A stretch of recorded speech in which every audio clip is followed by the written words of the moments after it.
ಸ್ನೇಹಿತರೆ, ಚಿನ್ನಯ್ಯನ ದೆಸೆ ಮಾರ್ರೆ 200 ಕೋಟಿ ವಿಚಾರ ಮಾತಾಡ್ತಾ ಇದ್ದಾನೆ.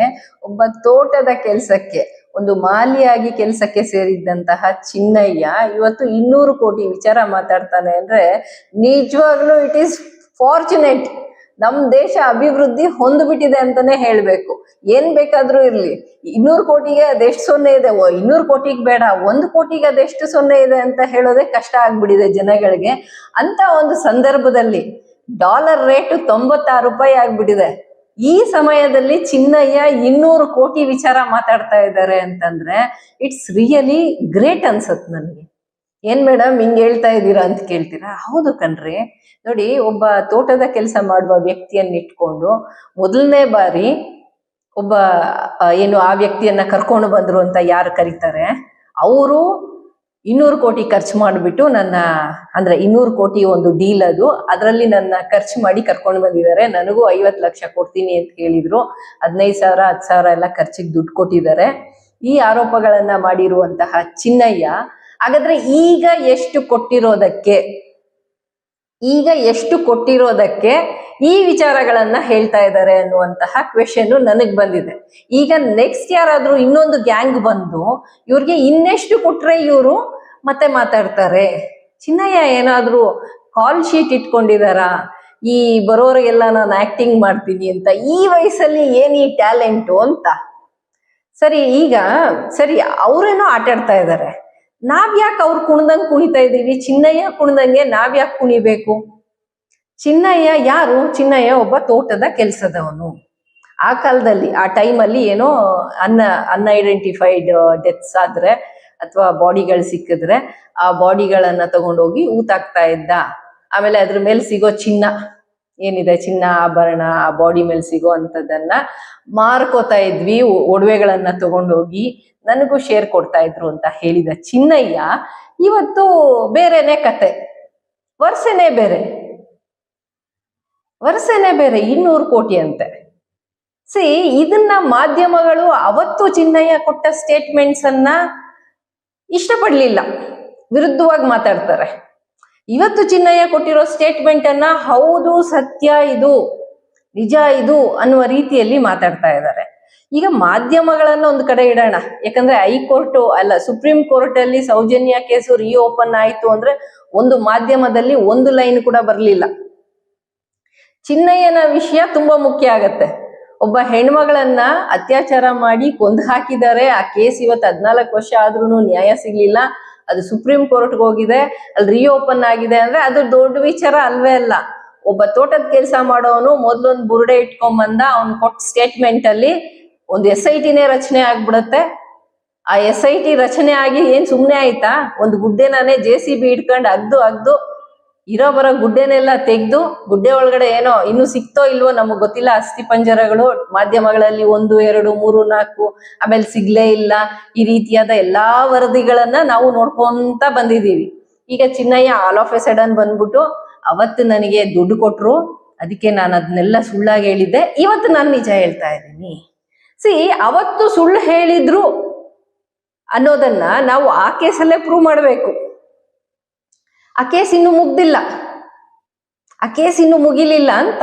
ಚಿನ್ನಯ್ಯನ ಸಂಪೂರ್ಣ ತನಿಖೆ ಆಗಿ ಮೊದಲು ಕೊಟ್ಟ ಸ್ಟೇಟ್ಮೆಂಟ್ಸು ನಿಜ ಅಥವಾ ಸುಳ್ಳು ಏನೋ ಒಂದು ಆಗ್ಬೇಕಲ್ವಾ?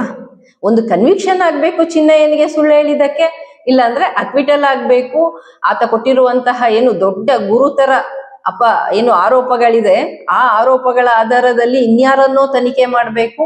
ಈ ಎಲ್ಲಾ ವಿಚಾರಗಳು ಪೆಂಡಿಂಗ್ ಇರುವಾಗ್ಲೇನೆ ಈಗ ಬೇರೆ ವಕೀಲರ ಮುಖಾಂತರ, ಒಬ್ರು ರೆಪ್ಯೂಟೆಡ್ ವಕೀಲರ ಮುಖಾಂತರ, ಅದರಲ್ಲೂ ಸುಬ್ಬಾರೆಡ್ಡಿ ಅವರು ಬೆಂಗಳೂರು ಬಾರ್ ಕೌನ್ಸಿಲಿನ ಅಧ್ಯಕ್ಷರಾಗಿರುವಂತವ್ರು, ಅವರ ಮುಖಾಂತರ ಅಪ್ಲಿಕೇಶನ್ ಹಾಕ್ತಾರೆ ಚಿನ್ನಯ್ಯ. ಅಂದ್ರೆ such a rich person man.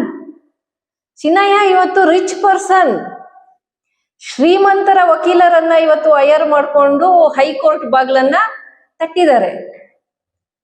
ಯಾಕಂದ್ರೆ ನಾನು ಯಾಕೆ ಈ ಸ್ಟೇಟ್ಮೆಂಟ್ ಮಾಡ್ತಾ ಇದ್ದೀನಿ ಅಂದ್ರೆ, ಅವತ್ತು ಚಿನ್ನಯ್ಯ ಸುಪ್ರೀಂ ಕೋರ್ಟ್ಗೆ ಹೋಗಿದ್ರು, ಮತ್ತೆ ವಕೀಲರ ದಂಡು ಬರ್ತಾ ಇದೆ ಅವ್ರ ಹಿಂದೆ ಅಂದಾಗ ಇದಕ್ಕೆ ಫಂಡ್ ಆಗಿದೆ, ಇಲ್ಲಿ ಯಾರೋ ಹಣ ಖರ್ಚು ಮಾಡ್ತಾ ಇದ್ದಾರೆ ಅಂತ ಹೇಳಿ ಇದೇ ಮಾಧ್ಯಮಗಳು ಪ್ರಸಾರ ಮಾಡಿದ್ರು. ಇವಾಗ ಇಷ್ಟು ದೊಡ್ಡ ವಕೀಲರನ್ನ ಹೈಯರ್ ಮಾಡ್ಕೊಳ್ಳಿಕ್ಕೆ ಯಾರು ಫಂಡ್ ಮಾಡಿದ್ದಾರೆ ಚಿನ್ನಯ್ಯನಿಗೆ ಅಂತ ಯಾಕೆ ಕೇಳ್ತಾ ಇಲ್ಲ? ವಿಚಾರ ಹೇಳಿ, ನಾನು ಬೇಡ ಅಂತ ಇಲ್ಲ. ವಿಚಾರ ಹೌದು, ಇವತ್ತು ಚಿನ್ನಯ್ಯ ಹೇಳಿದ್ದೇ ನಿಜ ಇರ್ಬೋದು, ಅವತ್ತು ಚಿನ್ನಯ್ಯ ಬುರುಡೆ ಹಿಡ್ಕೊಂಡು ಬಂದಿದ್ದು ಸುಳ್ಳಿರ್ಬೋದು.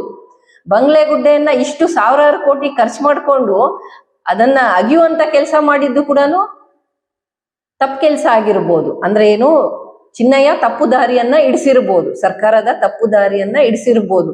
ಆದ್ರೆ ಈಗ ಹೇಳ್ತಾ ಇರೋದು ಸತ್ಯ ಅಂತ ಮಾಧ್ಯಮದವರಿಗೆ ಯಾಕೆ ಅನ್ನಿಸ್ತಾ ಇದೆ? ಯಾಕಂದ್ರೆ ಆ ತನಿಖೆ ಇನ್ನೂ ಮುಗ್ದಿಲ್ಲ. SIT ವರದಿ ಬಂದು ಅದರ ಮೇಲೆ FIR ಆಗ್ಬೇಕಾ ಬೇಡವಾ, ಅದು ಕೋರ್ಟ್ಗೆ ಹೋಗ್ಬೇಕಾ ಬೇಡವಾ, ಏನು ಆಗ್ಲಿಲ್ಲ ಇನ್ನು. ಈವೆನ್ ಬಿಫೋರ್ ದಟ್ ಯಾಕೆ ಈ ಡ್ರಾಮಾ? ಚಿನ್ನಯ್ಯ ಏನಾದ್ರು ಆ ಅಪ್ಪನ್ಗೇನು ಒಂದು 55 ವಯಸ್ಸು ಇರ್ಬೋದ, 55-60 ವಯಸ್ಸು. ಈ ವಯಸ್ಸಲ್ಲಿ ನ್ಯಾಚುರಲ್ ಆಕ್ಟಿಂಗ್ ಮಾಡೋದಕ್ಕೆ ಅವಕಾಶಗಳು ಸಿಕ್ಬಿಟ್ಟಿದ್ಯಾ? ಅದಕ್ಕೆ ಜನ ಖರ್ಚು ಮಾಡಿ ಆತನನ್ನ ಕೋರ್ಟ್ಗೆ ಬೇರೆ ಬೇರೆ ರೀತಿಯಾದ ಒಂದು ಸ್ಟೇಟ್ಮೆಂಟ್ಸ್ ಅನ್ನ ಆತನ ಮುಖಾಂತರ ಕೊಡಿಸ್ತಾ ಇದ್ದಾರ? ಏನಿದು ಬೆಂಕಿ ಮುಚ್ಚಿರೋ ಬೂದಿ ಮುಚ್ಚಿರೋ ಕೆಂಡ, ಬೆಂಕಿ ಮುಚ್ಚಿರೋ ಕೆಂಡ ಅಂತ ಇದೀನಿ. ಎಲ್ಲ ಇಂಥ ತಲೆ ಬಿಸಿ ಒಂಥರ ಏನ್ ಹೇಳ್ತಾರೆ, ತಲೆ ಕೆಡಿಸೋ ಕೇಸ್ಗಳು ಬಂದ್ರೆ ನಾವು ಗಾದೆಗಳನ್ನು ಕೂಡ ಉಲ್ಟಾ ಹೇಳ್ಬಿಡ್ತೀವಿ. ಸರಿ, ಅದೇನೇ ಇರ್ಲಿ. ಈ ವಿಚಾರಕ್ಕೆ ಬರೋಣ. ಈಗ ಚಿನ್ನಯ್ಯನನ್ನ ಒಂದ್ ಕೆಲಸ ಮಾಡಿ, ಸುಮ್ನೆ ಎಲ್ಲಾರು ಒಂದ್ ತೋಟದ ಕೆಲ್ಸಕ್ಕೆ ಕಳಿಸ್ಬಿಡಿ. ಮೊದ್ಲೇ ನಮ್ಮ ಜಿಲ್ಲೆಯಲ್ಲಿ, ದಕ್ಷಿಣ ಕನ್ನಡ ಜಿಲ್ಲೆಯಲ್ಲಿ, ಚಿಕ್ಕಮಂಗ್ಳೂರು ಎಲ್ಲ ಕಡೆನೂ ತೋಟದ ಕೆಲ್ಸಕ್ಕೆ ಜನರ ಕೊರತೆ ಇದೆ. ನೀವು ಸುಮ್ಮನೆ ಲಕ್ಷಾಂತರ ರೂಪಾಯಿಗಳನ್ನ ಖರ್ಚು ಮಾಡಿಕೊಂಡು ನಿಮ್ಮದು ಯಾವುದೋ ಸ್ಕ್ಯಾಮ್ಗಳನ್ನೋ ಇನ್ಯಾವುದೋ ಅಪರಾಧಗಳನ್ನ ಮುಚ್ಚಿಡಕ್ಕೋ ಅಥವಾ ಇನ್ಯಾರನೋ ಎಕ್ಸ್ಪೋಸ್ ಮಾಡೋದಕ್ಕೋ ಒಬ್ಬ ಚಿನ್ನಯ್ಯನನ್ನ, ತೋಟದ ಕೆಲಸದವನನ್ನ ಬಳಸ್ಕೋಬಾರ್ದು. ನಿಜವಾಗ್ಲೂ ಆತ ಸಾಕ್ಷಿಯಾಗಿದ್ರೆ ಮೊದಲು ಏನ್ ಸ್ಟೇಟ್ಮೆಂಟ್ ಕೊಟ್ಟಿದ್ದಾನೆ, ಆ ಸ್ಟೇಟ್ಮೆಂಟ್ ನ ಆಧಾರದಲ್ಲಿ ಏನ್ ತನಿಖೆ ಮಾಡಿದಿರಿ, SIT ರಚನೆ ಆಗಿ ಅದರ ವರದಿಯನ್ನ ಸರ್ಕಾರಕ್ಕೆ ಸಲ್ಲಿಸಿ, ಆ ನಂತರ ಆ ವರದಿಯ ಆಧಾರದಲ್ಲಿ FIRಗಳು ಆಗಬೇಕಾ ಬೇಡವಾ, ತನಿಖೆ ಮುಂದುವರಿಬೇಕಾ ಬೇಡವಾ, ಆ ನಿರ್ಧಾರ ಆಗ್ಲಿ ಮೊದ್ಲಿಗೆ. ಅದು ಬಿಟ್ಟು ಈಗ ಹೊಸ್ತಾಗಿ ಚಿನ್ನಯ್ಯ ಇನ್ನೊಂದು ಸ್ಟೇಟ್ಮೆಂಟ್ ಕೊಟ್ಟ, ನಾಳೆ ನಾನು ಕರ್ಕೊಂಡು ಬಂದು ಏನೋ ಒಂದು ಹೊಸ ಸ್ಟೇಟ್ಮೆಂಟ್ ಕೊಡ್ಸಿದ್ನಪ್ಪ. ಚಿನ್ನಯ್ಯ ಬೇರೆ ಹೇಳ್ಬಿಟ್ಟಿದ್ದಾನೆ, ನಂಗೆ 15,000 20,000 ಕೊಟ್ಟಿದ್ದಕ್ಕೆ ನಾನು ಮೊದಲನೇ ಸ್ಟೇಟ್ಮೆಂಟ್ಗಳನ್ನ ಕೊಟ್ಟಿದ್ದೀನಿ, ಆಮೇಲೆ ಎಲ್ಲ ಆದ್ಮೇಲೆ 50 ಲಕ್ಷ ಕೊಡ್ತೀವಿ ಅಂತ ಹೇಳಿದ್ರು ಅಂತ. ಇವಾಗ ಇವ್ರೆಷ್ಟು ಆಮಿಷ ಕೊಟ್ಟು ಕರ್ಕೊಂಡು ಬಂದಿದಾರೋ ಗೊತ್ತಿಲ್ಲ. ನಾನು ಆಮೇಲೆ ಹೋಗ್ಬಿಟ್ಟು ನನಗ್ ಬೇರೆ ಮೊದಲೇ 200 ಕೋಟಿ ಎಲ್ಲ ಅಂದ್ರೆ ಗಾಬರಿ ಆಗ್ಬಿಡ್ತೀವಿ, ನಾವೆಲ್ಲ 200 ಕೋಟಿ ನೋಡಿಲ್ಲ. ನಾನ್ ಬೇರೆ ಆಮೇಲೆ ಹೋಗ್ಬಿಟ್ಟು ಏನೋ ಒಂದು 25 ಲಕ್ಷನೋ ಇನ್ನೊಂದಷ್ಟು ಕೊಡ್ತೀನಿ ಬಾರಪ್ಪ, ಅವರೆಲ್ಲ ಕೊಟ್ಟಿಲ್ಲ, ನಾನು ಸ್ವಲ್ಪ ಜಾಸ್ತಿ ಕೊಟ್ಬಿಡ್ತೀನಿ ಅಂತ ಕರ್ಕೊಂಬಂದ್ ನಾನು ಒಂದ್ ಸ್ಟೇಟ್ಮೆಂಟ್ ಕೊಡ್ಸಿದ್ರೆ, ಇದೆಲ್ಲ ಒಂದು ಬ್ಲ್ಯಾಕ್ ಮೇಲಿಂಗ್ ದಂಧೆ ತರ ನಡೀತಾ ಇದೆಯೇನೋ ಅಂತ ನನಗೊಂದು ಅನುಮಾನ ಅಷ್ಟೇ. ಚಿನ್ನಯ್ಯನನ್ನ ಇಟ್ಕೊಂಡು ಯಾರ್ಯಾರು ಆಟ ಆಡ್ತಾ ಇದ್ದಾರೆ. ಆದ್ರೆ ಮಾಧ್ಯಮಗಳಿಗೆ ಒಂದು ಒಳ್ಳೆ ಫಂಡ್ ಸಿಗ್ತಾ ಇರ್ಬೋದಾ? TRP ಜೊತೆಗೆ ಫಂಡ್ ಕೂಡ ಸಿಗ್ತಾ ಇರ್ಬೋದಾ? ಯಾಕಂದ್ರೆ ಸೌಜನ್ಯ ಕೇಸು ರಿಓಪನ್ ಆಯ್ತು ಅಂದಾಗ ಇಲ್ದೇ ಇರೋ ಕನ್ಸರ್ನು ಚಿನ್ನಯ್ಯನ ಒಂದು ಸೆಕೆಂಡ್ ಸ್ಟೇಟ್ಮೆಂಟ್, ಹುಚ್ಚುಚ್ಚಾಗಿ ಕೊಡುವಂತ ಸ್ಟೇಟ್ಮೆಂಟ್ಸ್ ಮೇಲೆ ನಿಮ್ಗೆ ಅಷ್ಟೊಂದು ಆಸಕ್ತಿ ಬಂದಿದೆ ಅಂತಂದ್ರೆ ಸಮಥಿಂಗ್ ಈಸ್ ರಾಂಗ್. ಜನ ನೋಡ್ತಾ ಇದ್ದಾರೆ, ಗಮನಿಸ್ತಾ ಇದ್ದಾರೆ. ಸರ್ಕಾರ ಜೊತೆಗೆ ಏನು ಸಿಸ್ಟಮ್ ಇದೆ, ಮಾಧ್ಯಮ ಇದೆ, ನೀವೆಲ್ಲರೂ ಜವಾಬ್ದಾರಿಯುತವಾಗಿ ನಡ್ಕೊಳ್ಬೇಕು ಅಂತ ಹೇಳಿ ಈ ಮುಖಾಂತರ ನಾನು ಎಚ್ಚರಿಸ್ತಾ ಇದ್ದೇನೆ. ಚಿನ್ನಯ್ಯನನ್ನ ತೋಟದ ಕೆಲಸಕ್ಕೆ ಕಳಿಸಿ ಮೊದಲು ಕೊಟ್ಟಿರೋ ಸ್ಟೇಟ್ಮೆಂಟ್ ಜೆನ್ಯೂನ್ ಆಗಿದೆ ಅಂತ ಅನಿಸಿಯೇ SIT ರಚನೆ ಆಗಿರೋದು, ಅದನ್ನ ಫಸ್ಟ್ ಮುಗಿಸಿ ಅಂತ ಈ ಮುಖಾಂತರ ಹೇಳ್ತೀನಿ. ಎನಿವೇಸ್ ಫ್ರೆಂಡ್ಸ್, 200 ಕೋಟಿಗೆ ಎಷ್ಟು ಸೊನ್ನೆ ಅಂತ ಹೇಳ್ಬಿಟ್ಟು ಕಮೆಂಟ್ ಮಾಡ್ಬಿಟ್ಟು ತಿಳಿಸಿ, ನನಗೂ ತಿಳ್ಕೊಳ್ಬೇಕು ಅಂತ ಅನಿಸ್ತಾ ಇದೆ. ಸ್ವಲ್ಪ ಕನ್ಫ್ಯೂಷನ್. ನಾನು ಅನ್ಕೊಂತೀನಿ 200 ಬರೆದ್ಬಿಟ್ಟು ಆಮೇಲೆ 7 ಸೊನ್ನೆ ಹಾಕ್ಬೇಕು ಅಂತ. ನಿಮ್ ಪ್ರಕಾರ 7 ಅಂದ್ರೆ 9 ಸೊನ್ನೆ ಒಟ್ಟಿಗೆ.